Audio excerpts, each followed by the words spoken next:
I'm a former New York State Supreme Court Justice. Let me talk to you about a medical issue that is the cause of death, the fifth highest cause of death in the country. 700,000 victims die from this disease each year. One in every couple of minutes dies every day. It's called stroke. There are three types of stroke. I'm not going to get too clinical, too anatomical, but essentially we have ischemic stroke, hemorrhagic stroke, and a transient stroke. Ischemic, the blood vessels that feed the brain, there's a clot in one of the blood vessels which destroys the brain because oxygen is not getting to that particular area of the brain, destroying the brain cells.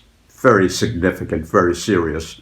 Another is hemorrhagic, which means that one of the arteries that feeds the brain itself, there's a leak, which means there is blood coming out. Oxygen is not going to those areas of the brain. It causes very significant brain damage. And the third is a transient TIA. As I said, I don't want to get too technical and too scientific. Essentially, the medical term for it is CVA, or cerebral vascular accident, which takes me to the story, tragic story of Fred. Fred is a driver, a delivery truck of an outfit that delivers a lot of goods. One day he reports to work.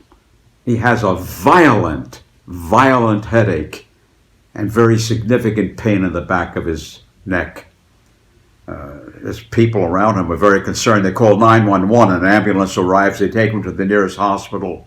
There he's admitted into a room where he's going to have a CAT scan the following day.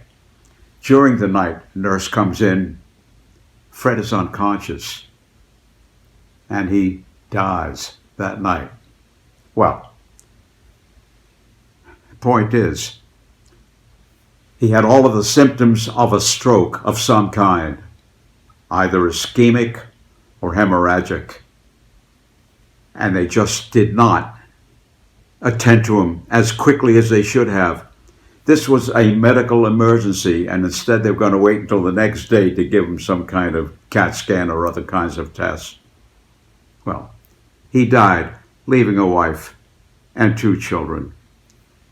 We have the case, we bring a case against the hospital. And of course, we feel we have a strong case against the hospital. Essentially and eventually, case is settled for a very substantial and significant amount. But there's no amount of money, we know that. There's no amount of money that can never replace a father, a husband. But at least the money that went to the wife, to the widow, and ultimately to the children will make their quality of life just a little easier and make life a little more bearable for them, considering their very, very tragic loss, which never should have happened had the hospital itself considered that he had a stroke, which could have been treated at that time, surgically or otherwise, and he could have been saved. But he wasn't, and he became one of the 700,000 deaths that year. Unfortunately, that's the end of the story.